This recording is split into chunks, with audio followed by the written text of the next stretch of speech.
cegueira faz parte do envelhecimento do pet? Desvendando os mitos, com a doutora Mariana Terzari. Muitas vezes a gente acha que é normal, né? O cachorrinho, eu na creche, né? Eu tenho muitos cães que são igualzinhos, né?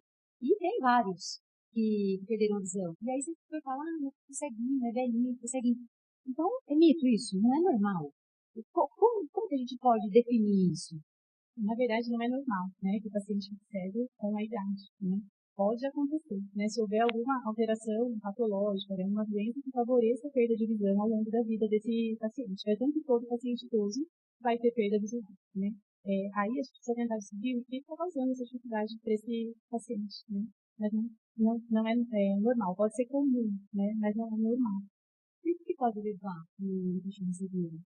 A gente tem várias alterações que podem favorecer, né? Principalmente, eu acredito que para animais idosos, a gente pensa em catarata, né? Que é uma causa comum de perda visual.